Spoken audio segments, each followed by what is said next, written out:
En l'honneur du mois de la nutrition, Extenso a décidé de faire des capsules de démonstration culinaire à la place de billets écrits pour son blog.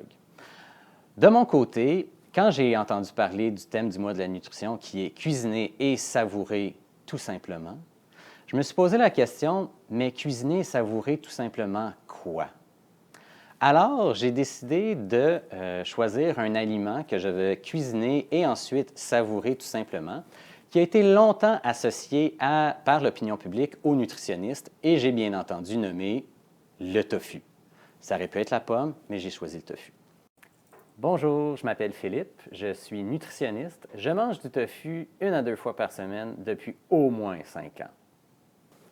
Du tofu, je peux en manger n'importe quand. Je peux en manger au souper, je peux en manger au dîner, je peux en manger... C'est pas vrai, j'en mange pas au déjeuner parce que ça se marie pas nécessairement bien avec la confiture aux framboises. Quoique ça, c'est mes goûts. D'autres personnes peuvent aimer ça, et c'est correct. Quoiqu'au déjeuner, le tofu soyeux s'intègre très bien sous la forme de smoothie.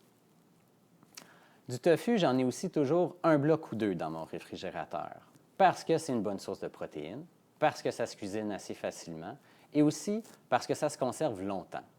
Donc, c'est un aliment qui dépanne très bien quand j'ai rien prévu pour le souper. Oui, ça m'arrive des fois. Le tofu se cuisine de multiples façons, mais ma façon préférée, c'est quand, au résultat final, le tofu est croustillant à l'extérieur et moelleux à l'intérieur. Et pour y arriver, il y a un ingrédient qui fait vraiment toute la différence. C'est un ingrédient secret. C'est la fécule de maïs. Pour commencer, je vais couper le tofu soit en gros cubes ou en pavés. C'est vraiment selon votre préférence géométrique. Donc, si on le coupe en pavé, ça, c'est une bonne forme. Sinon, les cubes, je les fais un petit peu plus larges. J'en fais 4.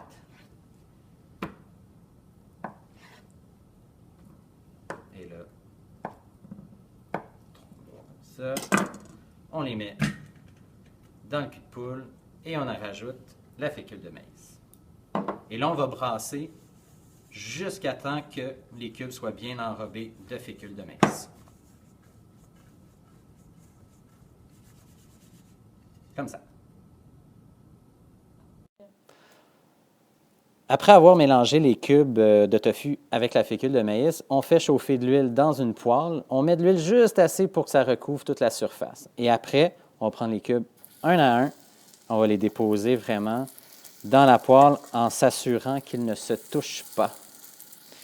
Après 3 à 4 minutes de cuisson, on va juste retourner les cubes un à un pour les faire dorer sur les autres côtés. Une fois la fécule bien colorée sur tous les côtés du tofu, on va juste en prendre un pour montrer à quel point c'est croustillant et moelleux à l'intérieur. Donc, écoutez bien. Et là, on voit qu'il y a une belle croûte. Il y a une belle croûte sur le côté et en dedans, c'est encore moelleux. Ça va être super. À la fin de la cuisson, 2 options s'offrent à nous. Donc, soit qu'on ajoute les cubes de tofu tels quels à un sauté de légumes bien relevé, ou on ajoute une sauce, elle, bien relevée, au cube de tofu. Et là, la fécule de maïs autour des cubes va venir absorber la sauce, ce qui va faire en sorte que les cubes vont être très savoureux. Vous avez vu, c'est une technique très simple qui a transformé, à mon avis, le tofu pour le mieux. Voilà.